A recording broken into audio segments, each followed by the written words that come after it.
Hai, Assalamualaikum warahmatullahi wabarakatuh. I'm Muhammad FARIS bin Muhammad RAHIM. Today, me and my friend would like to present about our project, which is a type of common foundation issues. The introduction of these projects are, firstly, foundations are substructures that are located below ground level and transfer structural weight to the earth. Next, the type of foundation is mostly determined by the type of building and the nature of the soil and the surrounding environment. Next, there are two types of foundation, which are the shallow foundation and deep foundation. Deep foundation are applied when the soil holding capacity near the earth's surface is insufficient. And shallow foundation can be applied where the soil surface is hard and strong enough to support the structural load. The type of common foundation that have been used in construction field, which is isolated spread footing. Isolated spread footing are shallow foundations that are safely access and distribute point loads to the soil. And lastly, the load borne by isolated spread footing also plays a role in the selection of the appropriate type and size of reinforcement bar to be used. So, the type of foundation is spread footing foundation. Spread footing foundation is carry and spread concentrated loads to the soil from superstructures. They are usually placed to transfer point loads from the column or frame structure and consist of a concrete block or concrete pad. The pads are usually placed at the shallow depth, but they can also be used as deep foundation depending on the loads to be transferred and also condition of the subsoil. The loads from the structure are simply distributed by the pad to the bearing layer of the soil. If the pad is subjected to a heavy loaded structure, the pad footing may be stepped. Pad foundation, also known as a swallow foundation, may be square, rectangular or circular in shape.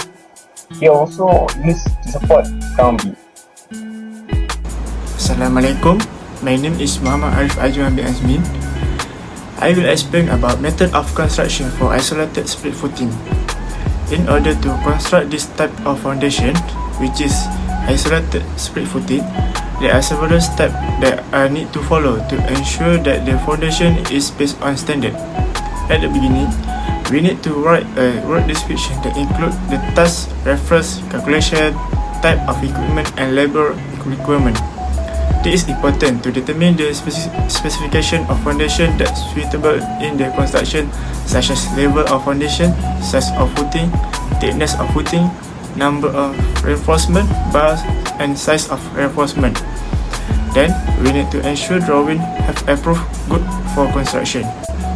It is important to check whether the drawing are following the standard or not. After that, we need to prepare BBS for foundation and order reinforcement. Also ensure that material are stored on site correctly.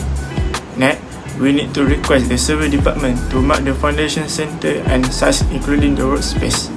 This step is crucial step because we must make sure the foundation position is in right place.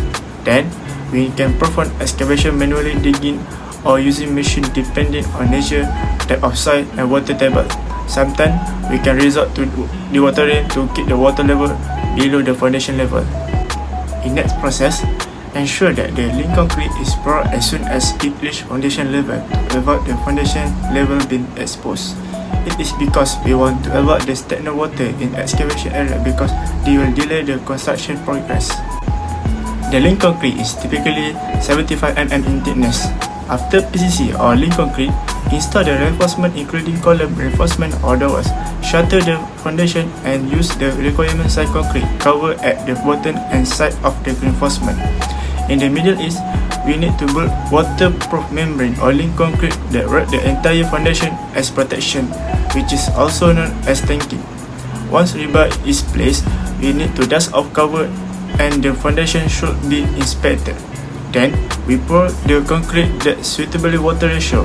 After that, compact the concrete layer using a concrete vibrator without leading to segregation of concrete. After that, cast the cube to test in 7 and 28 days. Fix cast concrete for minimum 8 days if it wet curing. Deshattering of vertical face is usually 24 to 48 hours. Once deshattered, and cure foundation is provided with coating or membrane protection.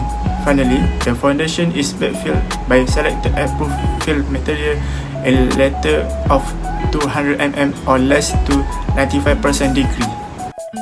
Okay, so thank you to my friend. So I'm going to continue on test on foundation. Okay, so foundations have factors that need to be considered in foundation design. The soil investigation or SI is needed to determine the subsoil, includes the soil type, strength, soil structure, moisture conditions, and the presence of roots. Purpose of SI is to determine the bearing capacity, seasonal volume changes, and other possible ground movements.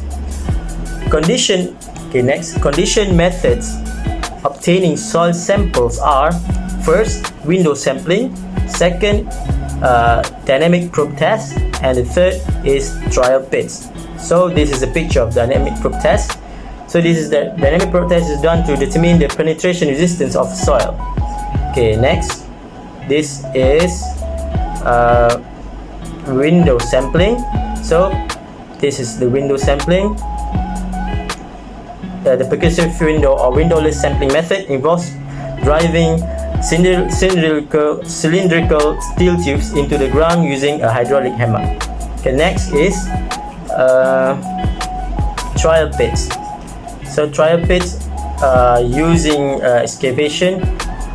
Trial pits are used to recover large bulk samples of soil where through visual examination of strata is required. So that's all for me. I'm going to pass it on to LUQMAN. Thank you.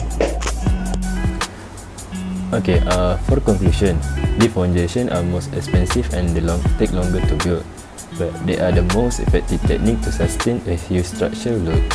It divides into three categories: pipe foundation, pier foundation, and calcium foundation. With shallow foundation, the depth of foundations is generally smaller than the breadth of the foundations. The factors impacting accelerated spread foundations include subsurface accessibility, the size of the load to transmitted, and the closeness of neighboring structure. And reinforced or reinforced plain concrete accelerated spread are available. The thickness of the foundation can be reduced with reinforced concrete.